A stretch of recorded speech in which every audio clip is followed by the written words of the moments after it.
ऐसा है, फिल्मों के विरोध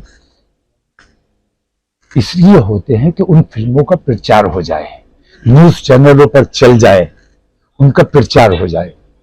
मैं इसके पक्ष में बिल्कुल नहीं हूं। एक फिल्म 48 वर्षों की शैक्षणिक उत्कृष्टता के साथ 23 से भी ज्यादा प्रमुख बीटेक प्रोग्राम्स और 600 से अधिक अंतर्राष्ट्रीय छात्रों के साथ विज्ञान डीम्ड टू बी यूनिवर्सिटी देश की बेहतरीन यूनिवर्सिटी में से एक है।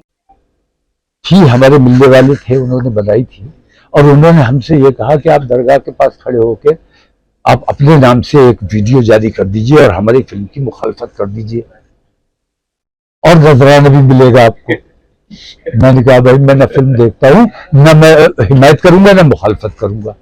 तो जो लोग फिल्म की मुखालफत करते हैं वो कहीं ना कहीं साजबाज किए हुए हैं फिल्म साज से, क्योंकि फिल्म को पब्लिसिटी चाहिए और जितनी पब्लिसिटी होगी उतने उसके दर्शक बढ़ेंगे। तो मैं नहीं समझता भाई हमारे देश के प्रधानमंत्री उनके नाम की कोई फिल्म है, लोगों को देखना चाहिए, देखो। लेकिन एक बात समझ लीजिए, देश के प्रधानमंत्री हैं, हमारे भी प्रधानमंत्री हैं, लेकिन वो देश के प्रधानमंत्री अपने आप को मानते नहीं हैं, वो सिर्फ अपने आप को सनातन का प्रधानमंत्री मानते हैं। हम नमक हलाल हैं, भारतीय जनता पार्टी का हमने कभी नमक नहीं खाया है, ये चूंकि ये हरामखोर है, हमने इनसे कभी वास्ता नहीं रखा है, लेकिन हम अपने देश का भारतीय जनता पार्टी का नमक नहीं खाते, अपने भारत का नमक खाते और भारत के हमेशा वफादार रहे और हमेशा वफादार रहेंगे। सुब्रत पाठक उन्होंने कहा है कि अगर श्रीलंका और नेपाल जैसे हालात होते तो सबसे पहले अखिलेश यादव और राहुल गांधी के घर फूका जाएगा। सबसे पहले मेरा घर फूक देना, लेकिन ऐसे हालात बन क्यों रहे? संसद में हमारी इज्जत महफूज नहीं है, संसद में हमें भद्दी गालियां दी जाती हैं और कोई कार्रवाई नहीं होती है। तो हम न सड़क में महफूज है, न घरों में महफूज है, न संसद में महफूज है। जियाउल हक अंसारी को सरेआम मार डाला जाता है, डीएसपी को सरेआम मार डाला जाता है। इंतहा है, नफरतों की इंतहा है। इन नफरतों के माहौल में अब हमें यह फैसला करना है कि हम, खासतौर से हमारी दिक्कत यह है कि हम अपने नौजवान, जो हमारे नौजवान हमसे कहते हैं तुम बुज़दिल हो गए हो, तुम कुछ नहीं करोगे, हम उन्हें क्या जवाब दें? मौलाना साहब, राम भद्राचार्य ने कहा कि मुस्लिम धर्म में मुस्लिम महिलाओं के साथ दुर्गति होती है। भाई हमारे यहां ढोल गवार, हमारे यहां ढोल गवार, शूद्र पशु नारी जैसी कोई बात नहीं है। हमारे यहां महिलाओं को हुजूर नबी करीम अलैहिस्सलातो तस्लीम के आमद से पहले लड़कियों को जिंदा, पैदा होते ही जिंदा कब्र में डाल दिया जाता था, दफन कर दिया जाता था। लेकिन हुजूर ने उनकी हिफाजत फरमाई है और जो अपनी बेटी को पालता है, उनकी देखभाल करता है, उसको जन्नत का मुद्दा दिया है। महिलाओं का सम्मान तो आपके यहां होता है कि ढोल गवार, शूद्र पशु नारी, भाई इनको ताड़ो, खूब प्रताड़ित करो, यही सनातन है। दीगर तमाम तबकात में भी मैं देखता हूं, सबसे मैं बात करता रहता हूं, दलित बेहद परेशान है, रोजाना उनके साथ जुल्म सितम हो रहा है। अगर इस किस्म का माहौल बनता है तो मैं ये बताता हूं कि देश के लिए बेहद घातक हो जाएगा। हमसे जो कोशिश हो रही है, हत्तल इम्कान हम ये कोशिश कर रहे हैं कि इस किस्म का माहौल ना बने, लेकिन धर्म परिवर्तन, हमें अपने धर्म प्रचार करने की आजादी होनी चाहिए, छूट होनी चाहिए।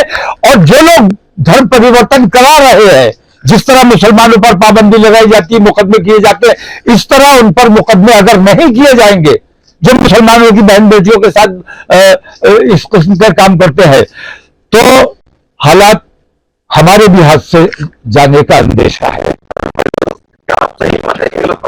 धर्म परिवर्तन, हर मुसलमान जो बालिग हो गया वो एक बार हिंदू से ऊपर उठकर, मुसलमान से ऊपर उठकर असल में मवाजना करे, गौर करे कि सही क्या है, सही क्या है और गलत क्या है, किस राह पे चल के हम मोक्ष प्राप्त कर सकते हैं, जो कौन सी हिदायत की राह है। तो अगर ये हिंदू मुसलमान में उलझे रहोगे तो तुम तो अपने देश का नुकसान कर रहे हो, हमारा नुकसान नहीं हो रहा है। हमारी दुश्मनी में, हमारी नफरत में हिंदुस्तान का मुसलमान अपने देश का जितना नुकसान कर चुका है, ये हमारे दुश्मनों ने इतना नुकसान हमारे देश का कभी नहीं किया। मैं एक बात और कहना चाहूंगा कि वो एक आचार्य आजकल अनिरुद्धाचार्य बहुत चल रहे हैं। मैं समझता हूं कि उन्होंने जो कुछ भी कहा है देश प्रेम की भावना से कहा है। बेहयाई और बेशर्मी, बेगैरती, इसे रोकने के लिए कहा है, क्योंकि हिंदुस्तान की सभ्यता क्या है? हिंदुस्तान की सभ्यता ये तो नहीं हो सकती कि लड़की लड़की के साथ शादी कर ले, बिना शादी के किसी के साथ रहे।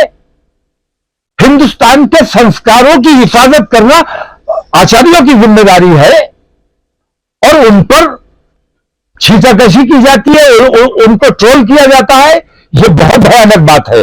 मैं अनिरुद्धाचार्य ने जो कुछ भी कहा, बेहयाई किसी भी सूरत में रोकी जानी चाहिए, बेशर्मी, बेगैरती। और हमारा मसला यह है कि आज हम हुकूमत से यह पूछना चाहते हैं कि हिंदुस्तान का मुसलमान क्या करे।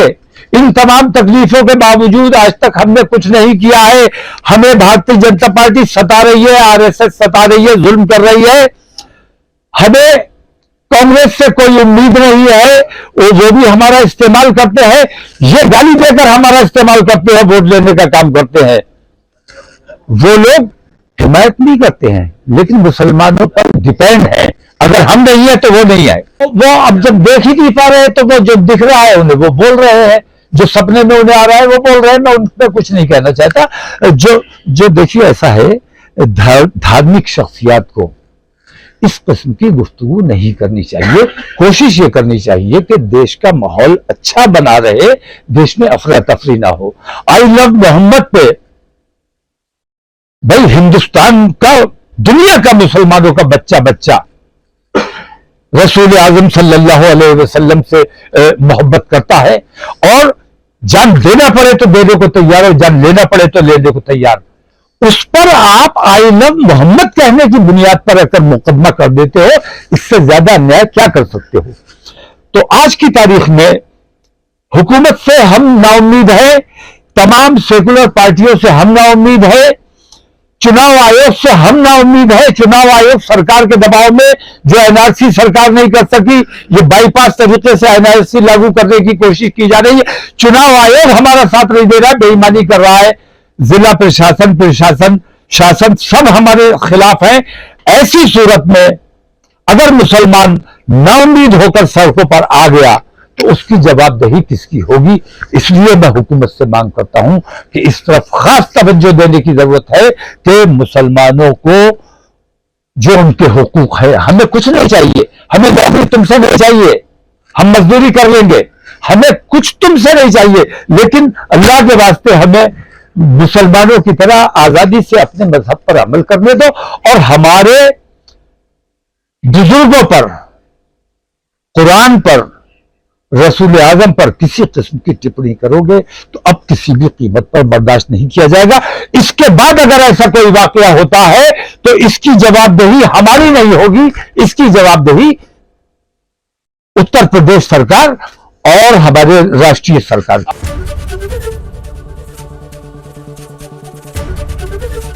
एबीपी गंगा, खबर आपकी, जुबान आपकी।